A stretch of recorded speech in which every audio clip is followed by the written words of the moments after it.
Hi friends, welcome to Relax Recipes.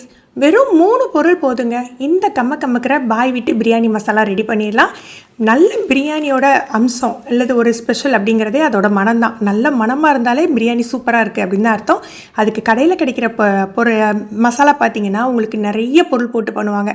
ஆனால் அதெல்லாம் தேவையே இல்லைங்க. பேசிக்கலாக முக்கியமான 3 பொருள் வச்சு இந்த பிரியாணி மசாலா பண்ணிடலாம். முதல்ல பட்டை எடுத்துக்கலாம். 50 கிராம் அளவுக்கு நான் வெயிட் போட்டு தான் எடுத்திருக்கேன். நீங்கள் கடைகளில் வாங்கிக்கலாம், 50 கிராம் கேட்டு வாங்கிக்கலாம். பட்டை பார்த்தீங்கன்னா லேஸ் பட்டை அல்லது சுருள் பட்டை அப்படின்னு சொல்லிட்டு வாங்கிக்கோங்க. அதுதான் பிரியாணிக்கு ரொம்ப நல்லாயிருக்கும். இப்படி எடுக்கையிலே பார்த்தீங்கன்னா அந்த மாதிரி மடலாக வரும். பட்டையோட கலர் பொறுத்து தான் உங்களுக்கு பிரியாணி மசாலாவோட கலர் இருக்கும். இது நல்ல ஒரு ரெட்டிஷாக இருக்குது.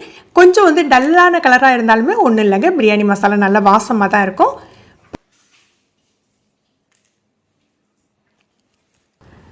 அடுத்தது ஏலக்காவும் நல்ல க்ரீனாக இருக்க ஏலக்காய் எடுத்திருக்கேன். கலருங்கிறது மசாலாவுக்கு கலர் கொடுக்கறது தான். அதனால பிரியாணியோட கலர் மாறாது. நான் நல்ல தரமான பொருள் மட்டும் எடுத்துக்கோங்க. 20 கிராம் அளவுக்கு ஏலக்காய், 50 கிராம் பட்டைக்கு 20 கிராம் ஏலக்காய் எடுத்துக்கலாம். நான் முதல்ல ஒரு பாய் வீட்டு பிரியாணி மசாலா வீடியோ போட்டிருந்தேன். அது நார்மலாக கடைகளில் கிடைக்கிற நார்மல் குவாலிட்டியோட பட்டை கிராம்பு அளவுகள் பார்த்துக்கோங்க. இதில் கொஞ்சம் அப்டேட்டடாக கொடுத்துருக்கேன். அடுத்து கிராம்பு இந்த மாதிரி நல்ல நீளமாக இருக்கிற கிராம்பாக எடுத்துக்கலாம். 10லேருந்து 15 கிராம். நான் இன்றைக்கி யூஸ் பண்ணுறது 10 கிராம் தான் யூஸ் பண்ணுறேன். 10 கிராம் யூஸ் பண்ணையில் பார்த்தீங்கன்னா இது பிரியாணிக்கு மட்டும் இல்லாமல் எல்லா வகையான கிரேவிக்கும் சேர்த்துக்கலாம். பட்டை இந்த மாதிரி மொட்டன்னு இருக்கணுங்க. எக்காரணம் கொண்டு பிரியாணி மசாலாவுக்கு நீங்கள் வறுக்காதீங்க. வறுத்தா அதோட டேஸ்ட் மாறிடும். உங்களுக்கு கொஞ்சம் நைத்த மாதிரி இருக்குதுன்னா நல்ல பேனை சூடு பண்ணிவிட்டு ஒரு 2 நிமிஷம் மட்டும் போட்டுடுங்க. அது மொறுன்னு ஆவறணும், அவ்வளோதான். இப்போ இது மிக்சர் ஜாரில் போட்டு திரிச்சிக்கலாம். அளவு கம்மியாக இருந்தது அப்படின்னா கொஞ்சம் மொத்தமாக போட்டு திரிச்சுக்கோங்க. நிறைய இருந்ததுன்னா கொஞ்சமாக போட்டு திரிச்சுக்கோங்க. இது லேசான ஒரு பிறுபிறுப்போடு தான் திரிஞ்சு வரும்.